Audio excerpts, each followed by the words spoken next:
The Blackwood Inheritance. Chapter 1. The Return. The carriage wheels ground against the cobblestones with a sound like grinding teeth, each revolution bringing Frederick Blackwood closer to the ancestral estate he had sworn never to see again. Through the rain-streaked window, the moors stretched endlessly, punctuated only by the occasional twisted oak that clawed at the leaden sky like arthritic fingers. 20 years had passed since he'd fled this accursed land.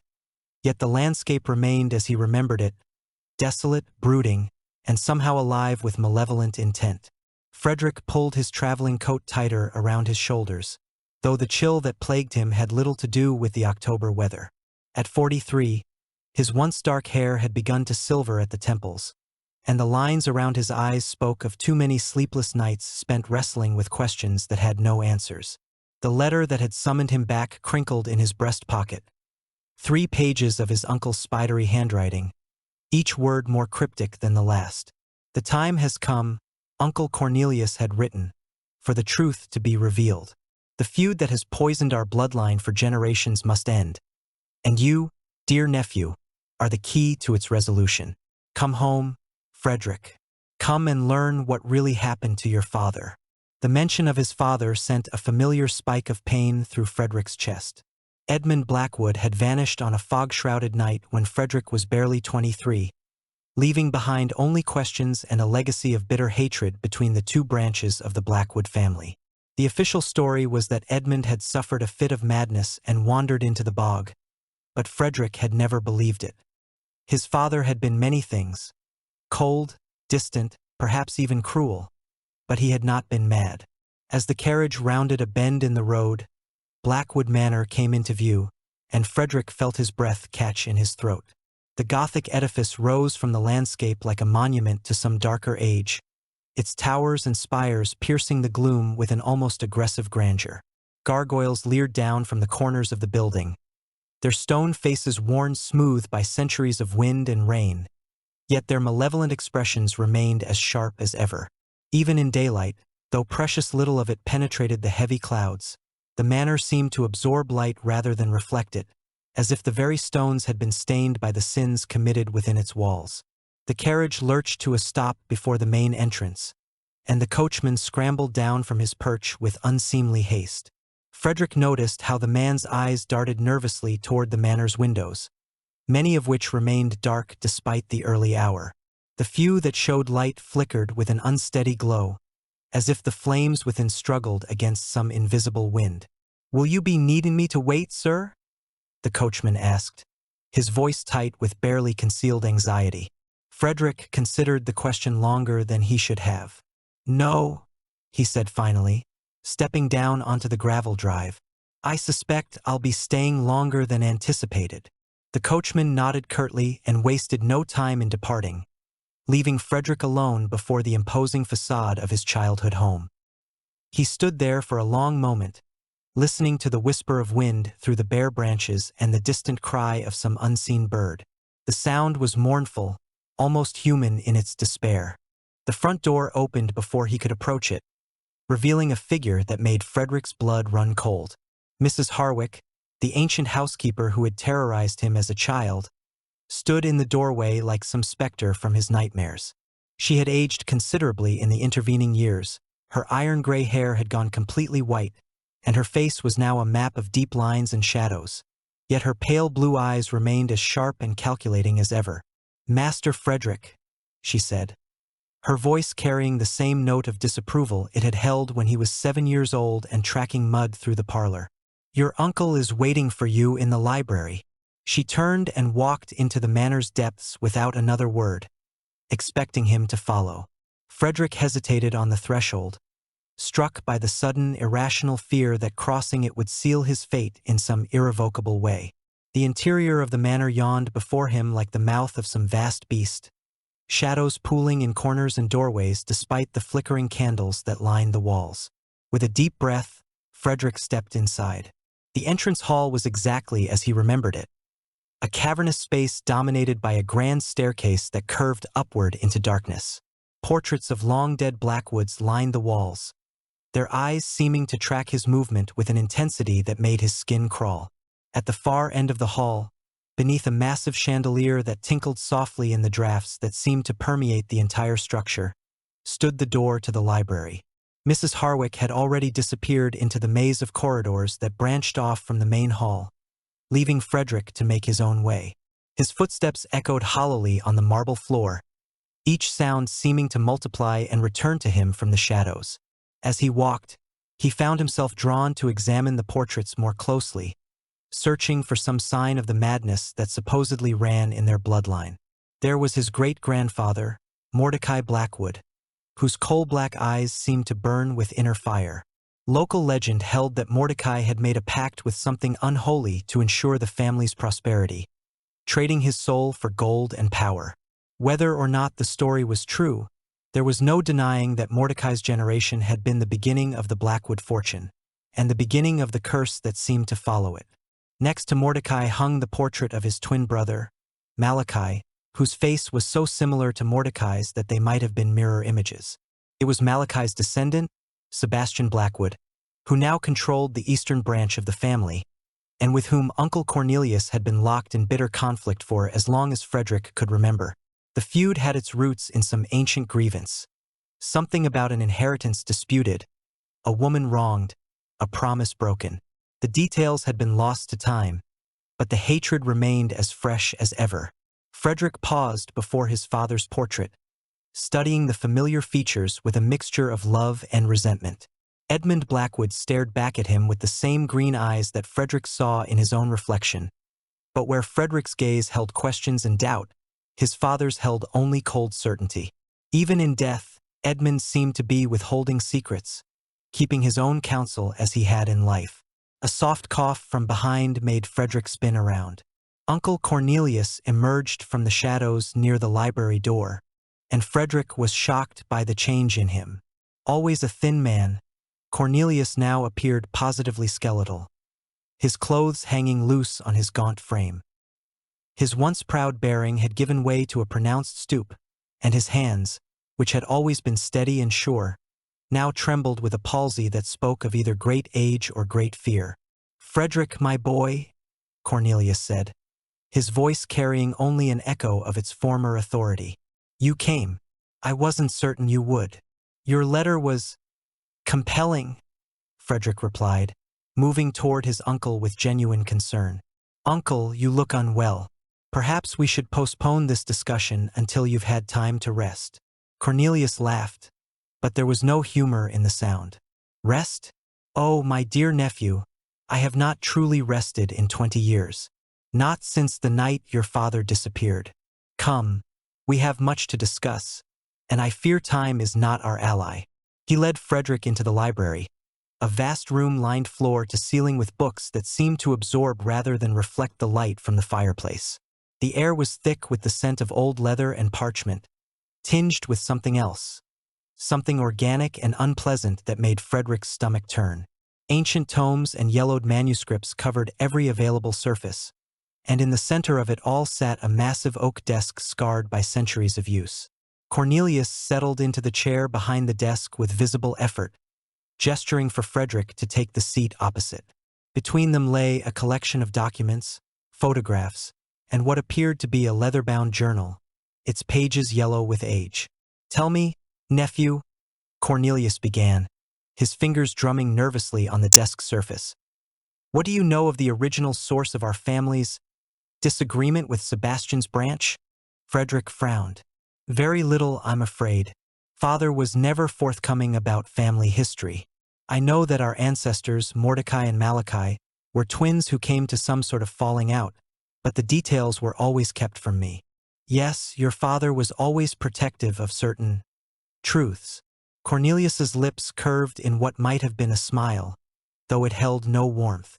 "But you are no longer a child, and the time for protection has passed. The truth, Frederick, is far stranger and more terrible than any tale of disputed inheritance or spurned love." He opened the leather journal, revealing pages covered in cramped handwriting interspersed with strange symbols and diagrams.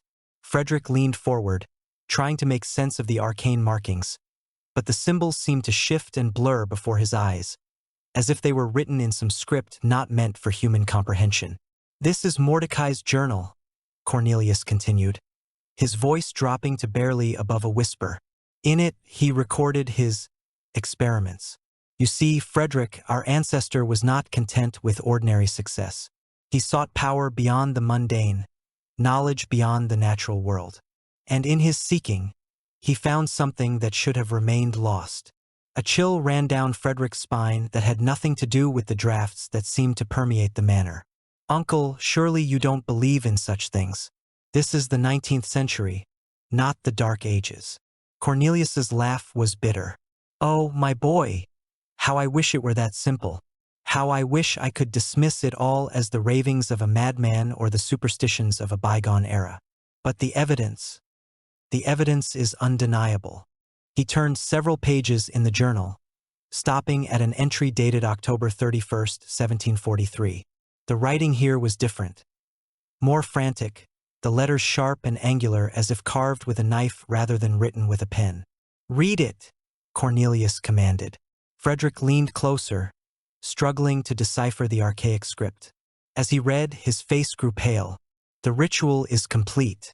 The barrier between worlds grows thin on this night of all nights, and I have spoken the words that cannot be unspoken.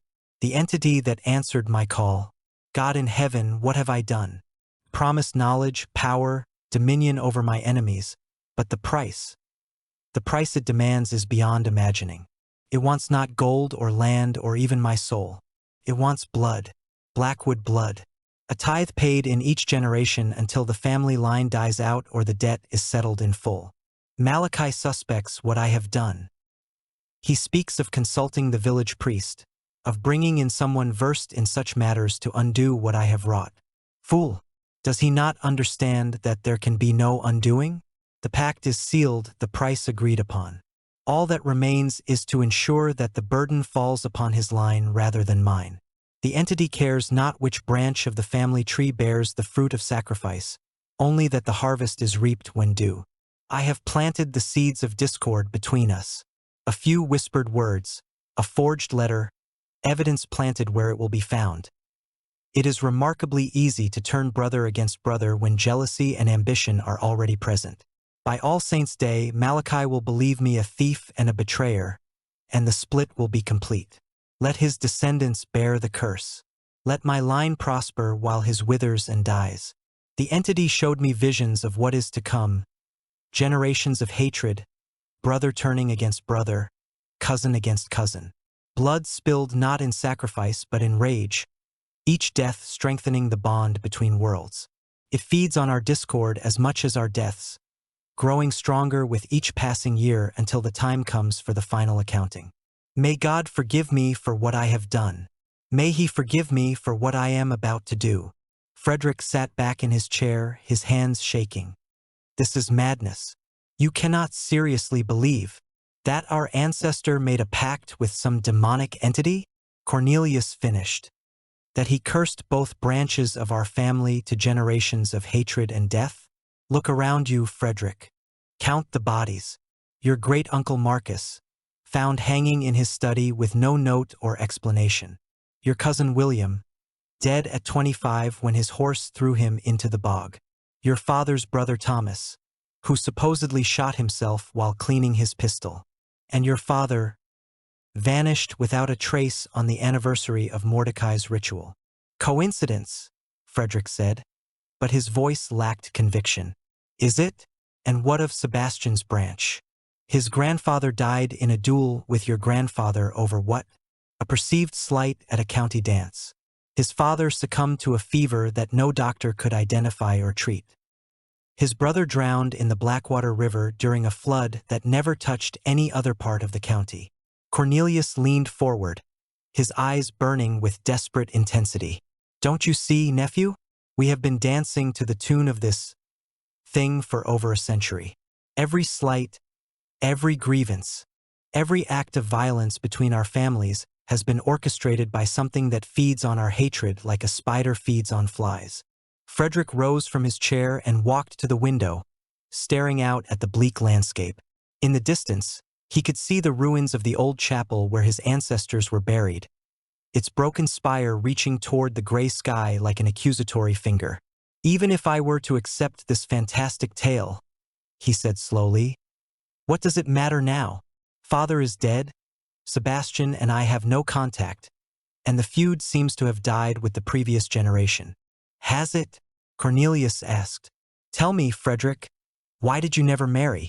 Why did you spend 20 years wandering the continent, never staying in one place for more than a few months?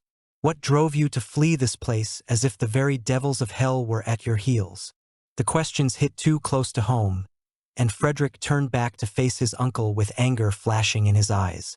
I left because I was sick of this place, sick of the secrets and the whispers and the endless, pointless hatred. I made a life for myself, a good life, away from all of this madness.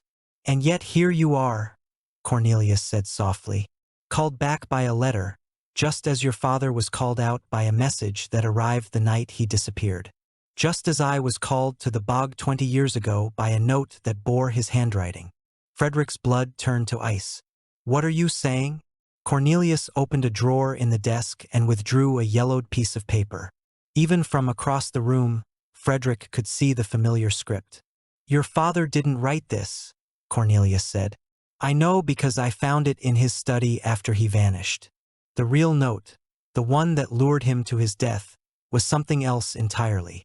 He pulled out another piece of paper, this one written in a hand that seemed to shift and change even as Frederick watched. The words writhed on the page like living things, forming sentences that spoke of revelation and truth and answers to questions that had plagued the family for generations. It knows us, Cornelius whispered. It knows our weaknesses, our desires, our desperate need to understand. It has been studying us for over a century, learning how to manipulate us, how to draw us in when the time is right. Then why tell me this? Frederick demanded. Why reveal the truth if it only plays into this thing's hands? Because the time for secrets has passed, Cornelius replied, standing with obvious effort. Because tomorrow is October 31st, All Hallows Eve, and this year marks the 100th anniversary of your father's death. Because Sebastian received a letter 3 days ago, written in your hand, challenging him to meet you at the old chapel at midnight tomorrow to settle the family feud once and for all. The room spun around Frederick as the implications hit him. I wrote no such letter. Of course not. But Sebastian doesn't know that. Just as you didn't know that the letter summoning you here was not truly from me. Cornelius's smile was grim and terrible. We have been played, nephew, like pieces on a chessboard. And tomorrow night, the game reaches its conclusion. Chapter 2. The Gathering Storm. Sleep eluded Frederick that night, though whether from the revelations Cornelius had shared or the oppressive atmosphere of the manor itself, he could not say. He lay in his childhood bedroom, staring at the ceiling where shadows danced in the flickering candlelight, casting shapes that seemed almost deliberate in their malevolence. Every creak of the old house, every whisper of wind through the eaves, sounded like whispered words in a language he almost but not quite understood.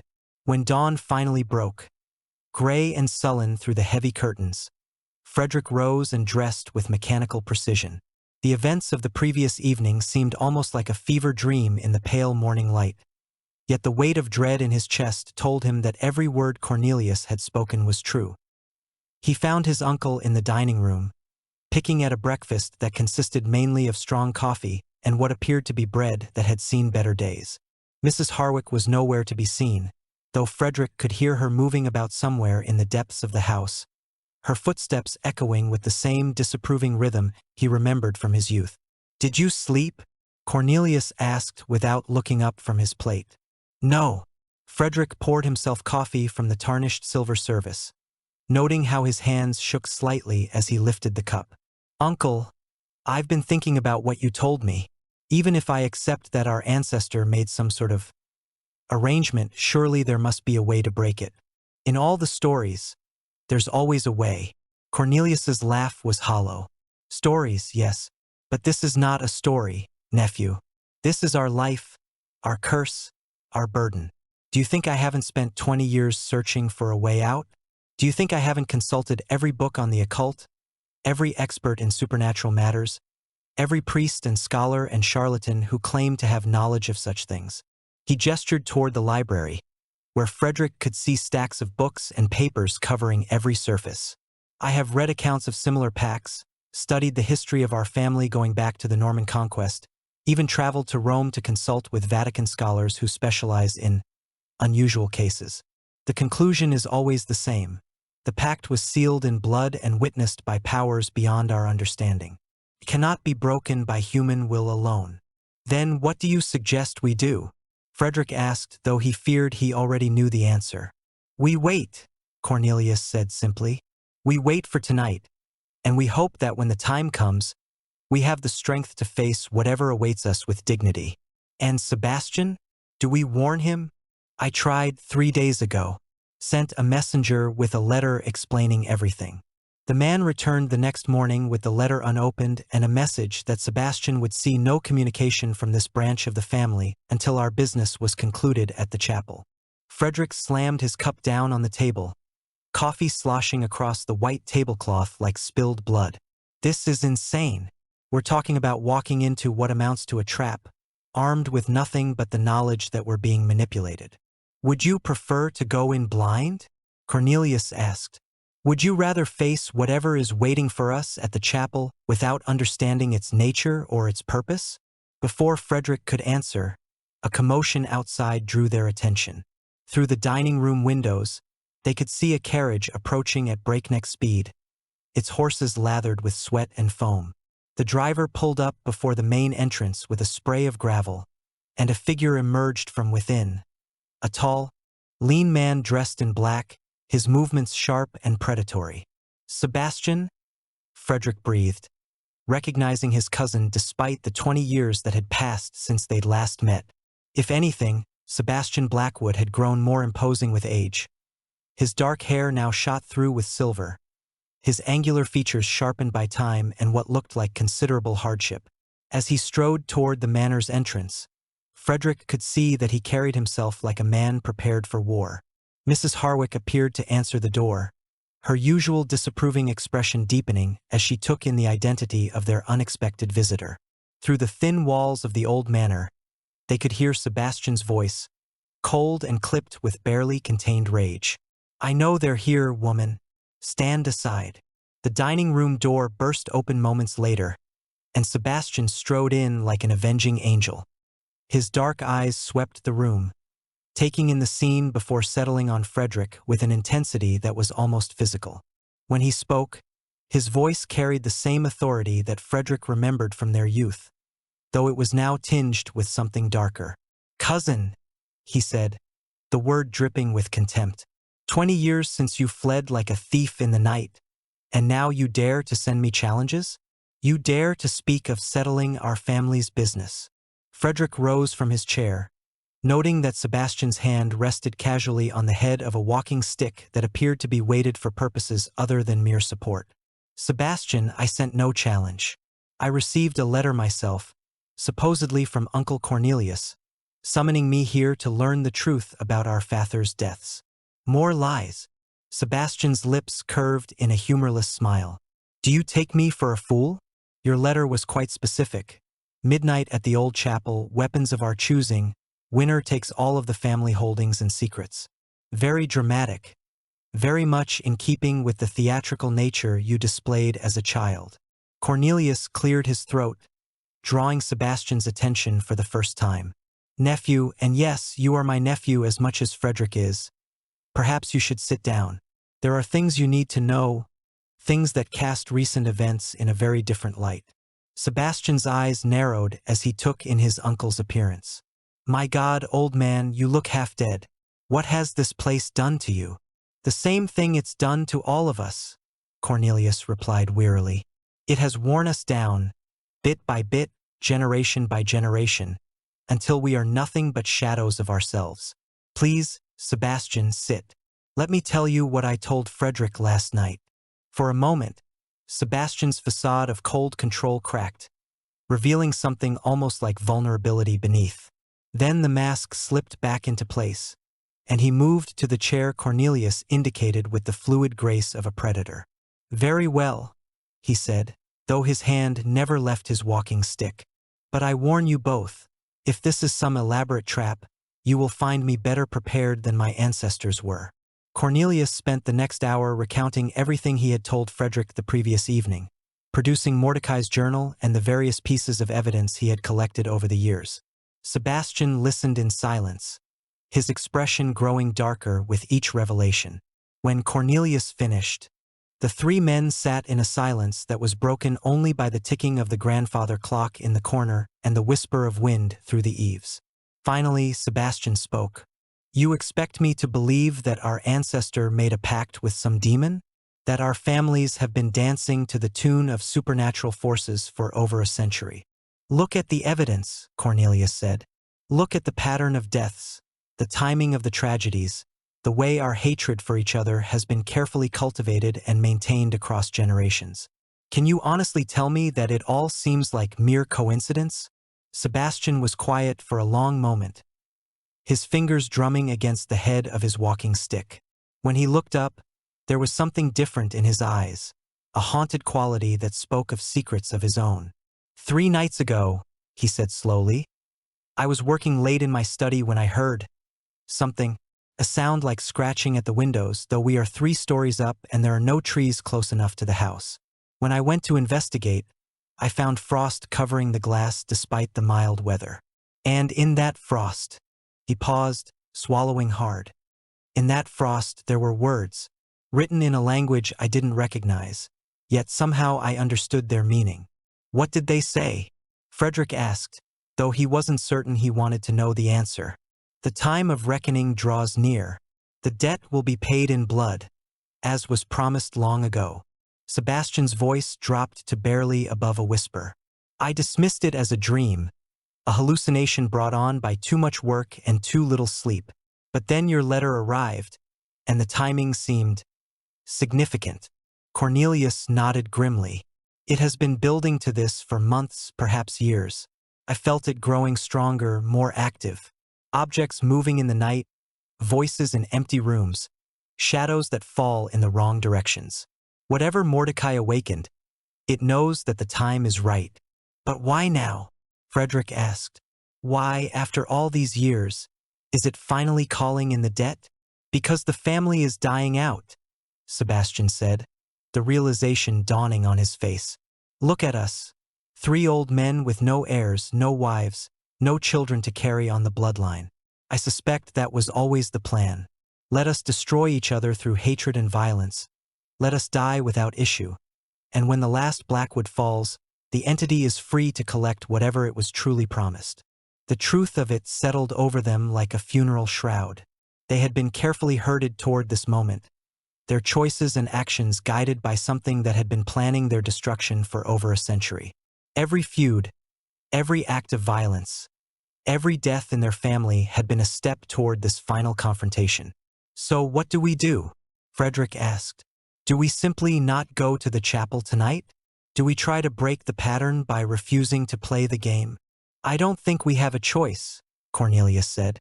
"The letters have been sent, the challenge issued. If we don't appear, I suspect it will simply find another way to bring us together. We are too close to the end for it to allow us to escape now."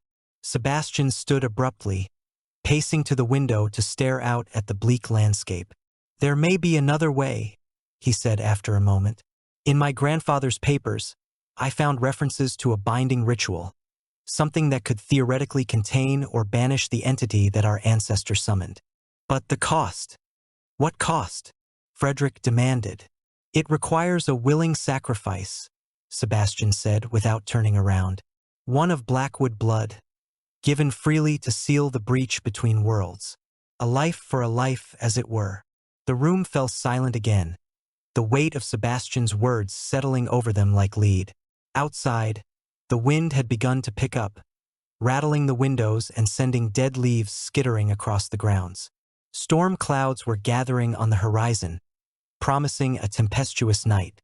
"There has to be another way," Frederick said finally. "Some alternative that doesn't require." "Require what?"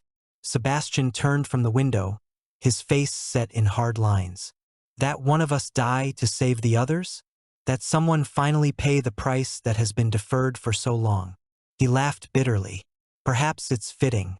Perhaps this is the way it was always meant to end. No.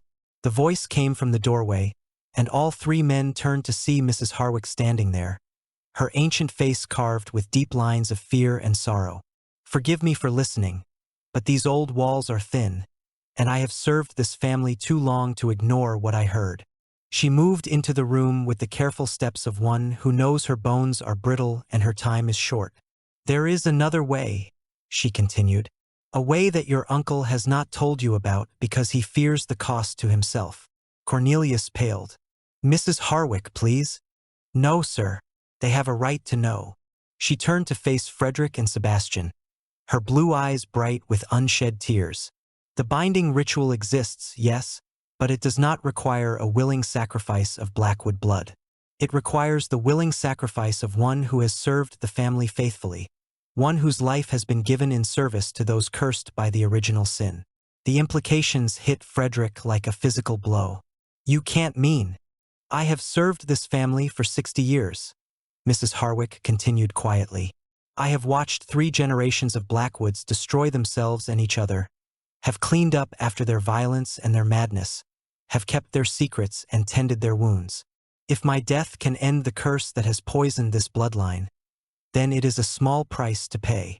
Absolutely not, Sebastian said, his voice hard with finality. We will not allow an innocent to die for our ancestors' crimes. Innocent? Mrs. Harwick laughed, but there was no humor in the sound. Oh, young master, I am far from innocent. I have kept silent when I should have spoken, have enabled the hatred when I should have tried to heal it. I bear my own share of guilt in this matter. She moved to the sideboard and opened a drawer, withdrawing a leather-bound book that looked even older than Mordecai's journal. This contains the rituals and protections that have kept this house standing despite everything that has happened within its walls. Among them is the binding spell that could end your family's curse forever. Cornelius reached for the book with trembling hands, but Mrs. Harwick pulled it back. Not yet, sir. First, you must promise me something. When this is over, if this is over, you will see to it that the house is burned to the ground. Let no trace of it remain to tempt future generations or curious scholars. Some knowledge is too dangerous to preserve. The 3 men exchanged glances, each seeing his own desperate hope reflected in the other's faces. Finally, Cornelius nodded. We promise. But surely there must be some other way. There is not. Mrs. Harwick's voice was firm. I have studied these matters far longer than you realize, sir. The entity that your ancestor awakened is ancient and powerful, bound by laws that are older than human civilization, cannot be reasoned with or bargained with, only contained or banished. And the price of such containment is always blood freely given. She handed the book to Cornelius, who accepted it with obvious reluctance. The ritual must be performed at midnight, at the place where the original pact was made. The old chapel, in other words. You will need certain materials, most of which can be found in the house. I will prepare everything while you 3 decide among yourselves whether you have the courage to end this curse once and for all. With that, she turned and walked out of the room, leaving the 3 men alone with their thoughts and the terrible weight of the choice before them. Chapter 3: The Ritual of Binding. The day passed with agonizing slowness, each hour bringing them closer to the appointed time.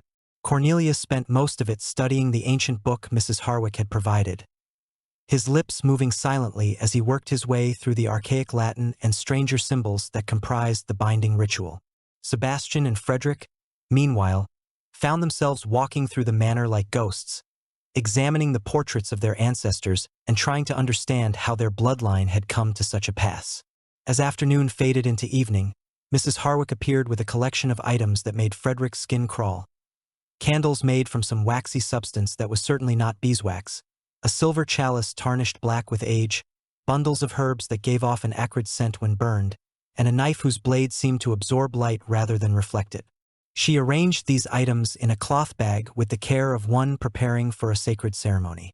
The storm is worsening, she observed, glancing out at the windows where rain now lashed the glass with increasing fury. It will make the journey to the chapel difficult, but perhaps that is fitting. The old powers have always been strongest during tempests. "How do you know so much about these matters?" Frederick asked.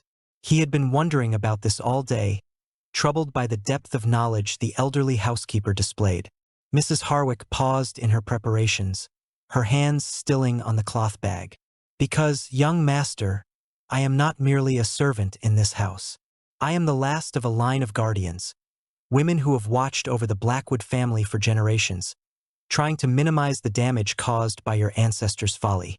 She pulled back the collar of her dress, revealing a pendant that seemed to be made of the same dark metal as the ritual knife. "My grandmother was here when Mordecai performed his original ritual. She saw what he summoned, what he bound himself and his descendants to. She tried to stop him, but it was too late.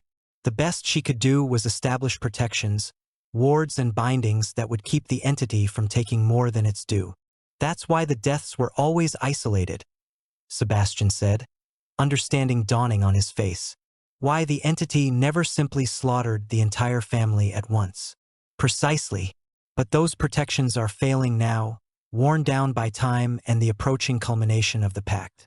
Tonight, if we do nothing, the entity will be free to claim not just your lives but your souls as well, and from there," she shuddered, "from there, it will be free to work its will upon the world without the constraints that have bound it for so long." As night fell, the three men prepared for what they all suspected would be their final journey together. Cornelius had transcribed the most crucial portions of the binding ritual onto separate sheets of paper, fearing that the ancient book might be damaged or lost in the chaos that was sure to come. Sebastian had armed himself with both his weighted walking stick and a pistol that had belonged to his grandfather, though he suspected mundane weapons would prove useless against what they were likely to face. Frederick found himself clutching a silver cross that had belonged to his mother, drawing what comfort he could from its familiar weight. Mrs. Harwick appeared as they gathered in the entrance hall, wrapped in a heavy cloak that made her look even more like some figure from a medieval morality play. She carried the cloth bag containing the ritual implements, and her face held a serenity that was almost otherworldly. "Are you certain about this?" Frederick asked her one final time. "There must be some other way." "There is not," she replied with gentle finality. "And even if there were, young master, I am old and tired and ready for whatever comes next. I have spent my life serving others. Let me spend my death doing the same."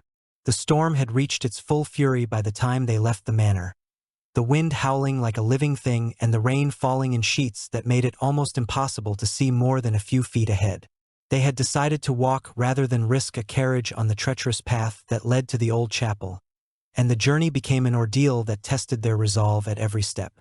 The chapel ruins lay at the heart of the family cemetery, surrounded by headstones that leaned at drunken angles and monuments, worn smooth by centuries of weather. As they approached, Frederick could see that they were not alone. Shapes moved among the graves, pale figures that seemed to drift rather than walk. At first he thought they might be other people seeking shelter from the storm, but as lightning illuminated the scene, he realized the truth. The dead were walking tonight. Generations of Blackwoods had risen from their graves, drawn by the approaching culmination of the curse that had bound them all. Frederick recognized some of the faces from the portraits in the manor, his father, his grandfather, ancestors stretching back to Mordecai himself. They stood in a great circle around the ruined chapel, their hollow eyes reflecting the lightning that split the sky. "Do not be afraid," Mrs. Harwick said, though her own voice trembled slightly. "They are here to witness the end of their torment, nothing more. They cannot harm us. The boundary between life and death is thin tonight, but it still holds." The chapel itself was a ruin of stone and shadow, its roof long since collapsed and its walls crumbling with age. But at its heart, where the altar had once stood, there was something that definitely did not belong to any Christian structure. A circle of standing stones, each one carved with symbols that hurt to look at directly, surrounded an area of ground that seemed to absorb all light that fell upon it. "Mordecai's true altar," Cornelius breathed. "This is where he made his pact, where he opened the door between worlds." As they approached the stone circle, the temperature dropped noticeably, their breath beginning to steam in the suddenly frigid air. The very atmosphere seemed to thicken, becoming oppressive and hard to breathe. And from somewhere beyond the veil of reality, a voice began to speak.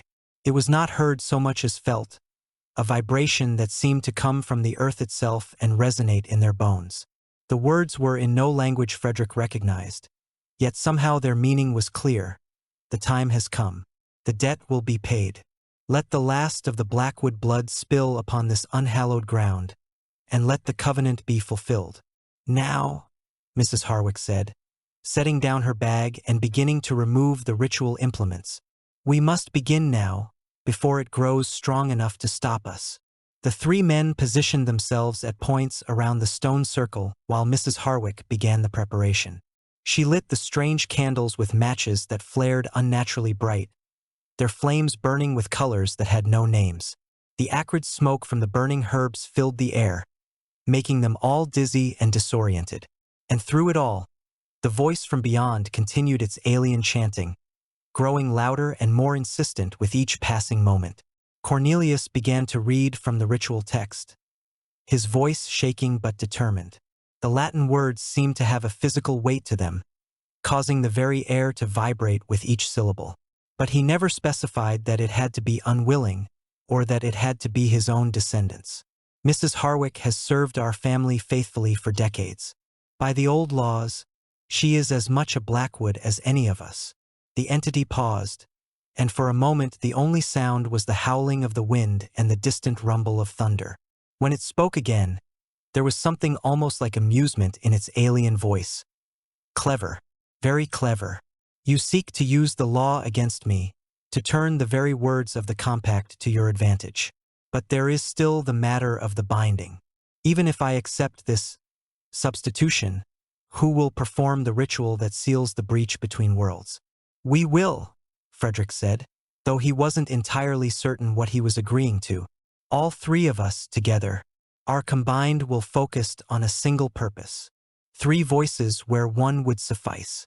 3 wills where one would serve. You risk much, mortals. If even one of you falters, if even one of you doubts, the ritual will fail and I will be free to take not just your lives but everything you hold dear.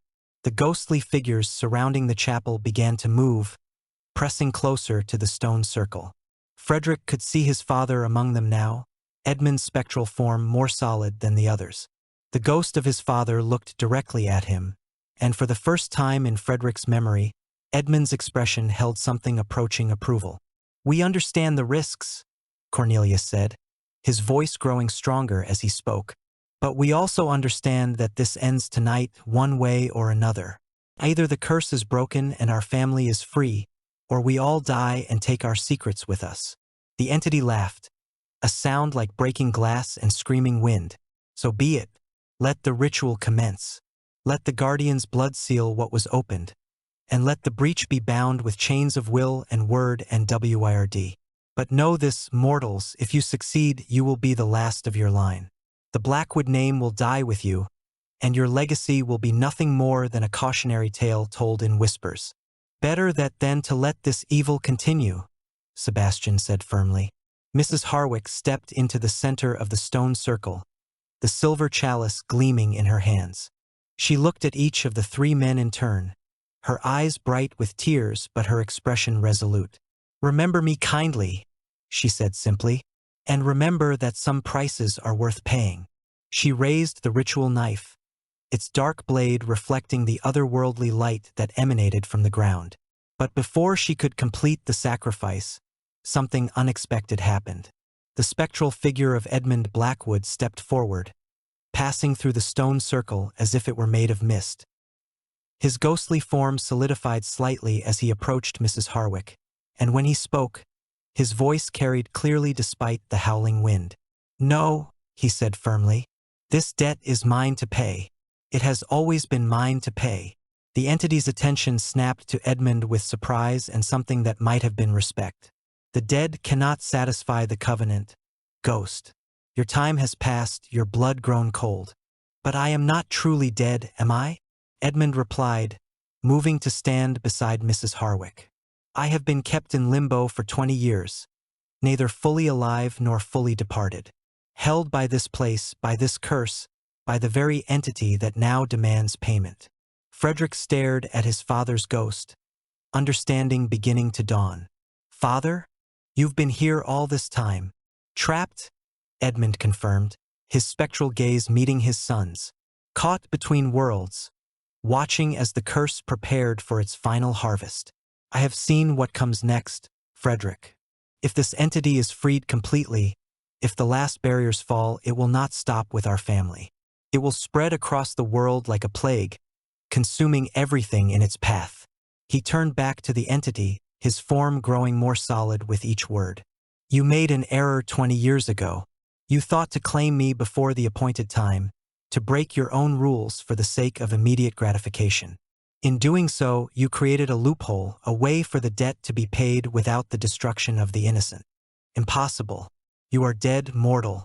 Your life ended in the bog 20 years past." "Did it?" Edmund smiled grimly. "Then why can I still feel this?" He reached out and grasped the ritual knife from Mrs. Harwick's hands. As his spectral fingers closed around the blade, something remarkable happened. Color flooded back into his form, warmth returned to his eyes, and for a moment he looked exactly as he had in life.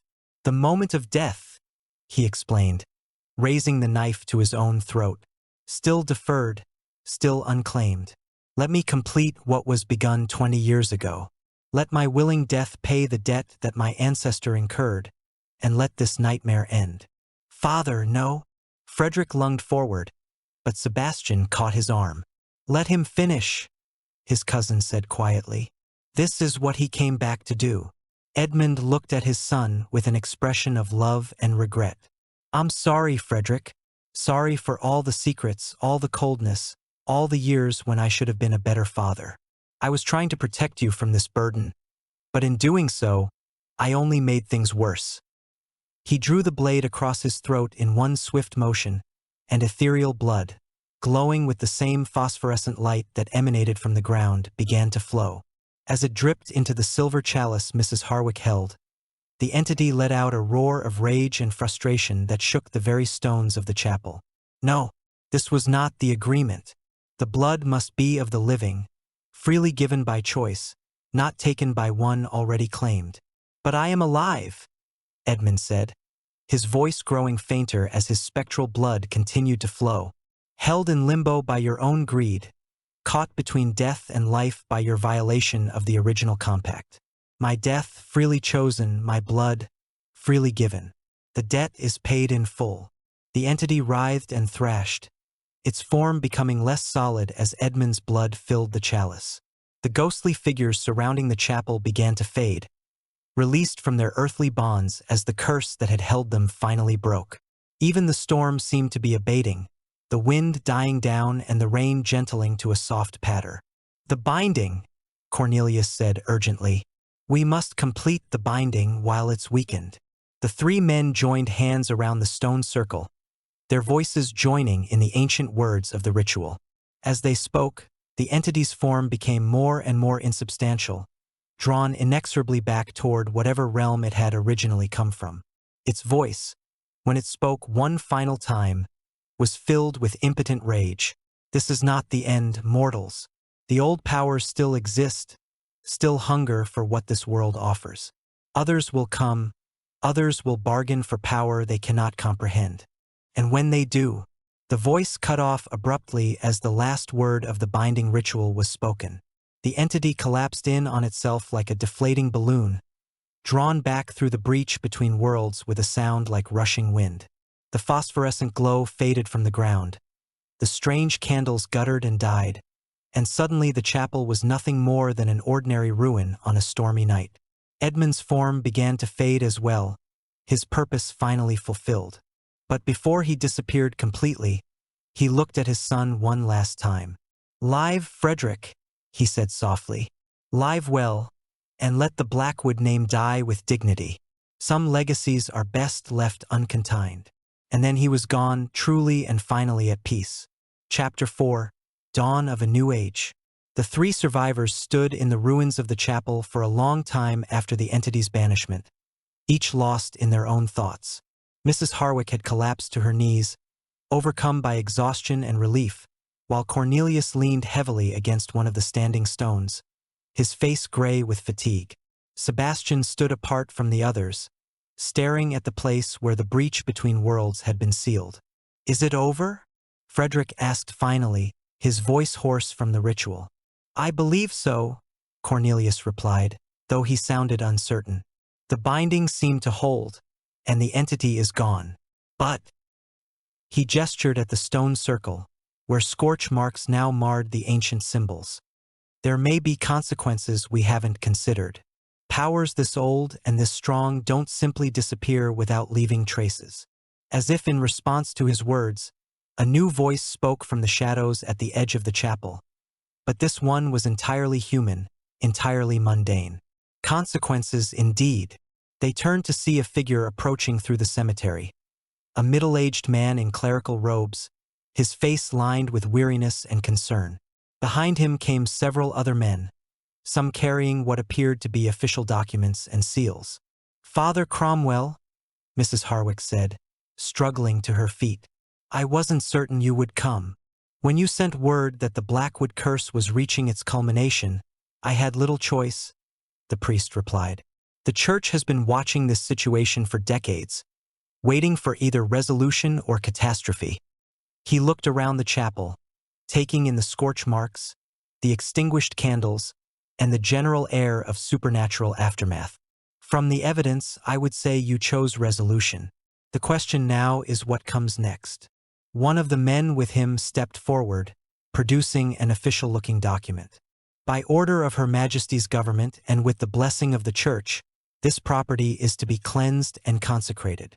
All artifacts related to the occult activities that took place here are to be destroyed, and the land itself is to be blessed and sealed against future supernatural incursion." "And the family?" Sebastian asked. The official consulted another paper. "The Blackwood holdings are to be liquidated, the proceeds distributed to various charities as designated by the Crown.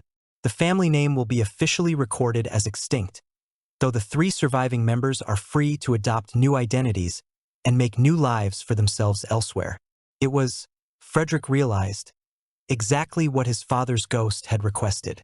The Blackwood legacy would end here, tonight, in this ruined chapel. There would be no more generations to carry the burden of Mordecai's sin, no more heirs to tempt with power and corrupt with ancient curses. "What about the manor?" he asked. "Burned to the ground by dawn," Father Cromwell said firmly, "along with everything in it. Some knowledge is too dangerous to preserve, some artifacts too corrupted to allow into the world." Mrs. Harwick was quite specific about this in her message. The elderly housekeeper nodded, though tears streamed down her weathered face. "It's the only way to be certain. The house has stood as a beacon for dark forces for too long. Let it burn, and let the ashes be scattered to the winds." As if summoned by her words, orange light began to flicker on the horizon in the direction of the manor. Someone, probably the church officials, had already begun the cleansing fire. Frederick felt a pang of loss for his childhood home, but it was overwhelmed by a sense of relief so profound it was almost physical. It was over. The curse was broken, the entity banished, and the Blackwood name would die with dignity rather than in madness and violence. "What will you do now?" Cornelius asked Mrs. Harwick as they prepared to leave the chapel for the final time. "There is a convent in Scotland that takes in women of unusual background," she replied. "I will spend my remaining years in prayer and contemplation, trying to atone for my family's role in maintaining this curse for so long." She looked at the 3 men with something approaching maternal affection. "And you? What will you do with your newfound freedom?" It was Sebastian who answered first. "Travel, I think. See the world without the weight of family history dragging me down. Perhaps find a quiet place somewhere far from here and learn what it means to live without anger." Cornelius nodded thoughtfully. "I have always wanted to write. Perhaps now I can pen something other than desperate research into supernatural matters. A novel, perhaps, or poetry. Something that celebrates life rather than documenting death." All eyes turned to Frederick, who was still staring at the ruins of the chapel. When he spoke, his voice was distant but determined. "I want to help others," he said finally. "There are other families out there, other bloodlines carrying curses and secrets and supernatural burdens. If what we learned here tonight can help even one of them break free, he shrugged. Then perhaps some good will come from all the suffering. Father Cromwell smiled approvingly. A noble calling. The church could use someone with your unique experience. There are more things in this world than most people realize, and many of them are not as easily banished as what you faced tonight. As dawn began to break over the moors, the small group made their way back toward the village, leaving the chapel ruins behind them. In the distance, the Blackwood Manor burned like a beacon, its towers and spires collapsing one by one in showers of sparks that rose toward the lightning sky. Frederick walked in silence, thinking about his father's final words and the choice that lay before him. The Blackwood name would die, but the men who bore it would live on. They would be free to become whoever they chose to be, unburdened by the sins of their ancestors and the weight of supernatural obligation. It was, he reflected, perhaps the greatest gift his father could have given him. Not wealth or power or ancient knowledge, but simple, honest freedom. As they crested the hill that overlooked the village, Frederick turned back one last time to look at the burning manor. The fire had reached its peak now, visible for miles around. A funeral pyre for a cursed bloodline and the evil that had defined it. Then he turned away and walked toward the dawn, toward whatever new life awaited him beyond the shadow of the Blackwood curse. Behind them, in the ruins of the old chapel, the last traces of otherworldly power finally faded away.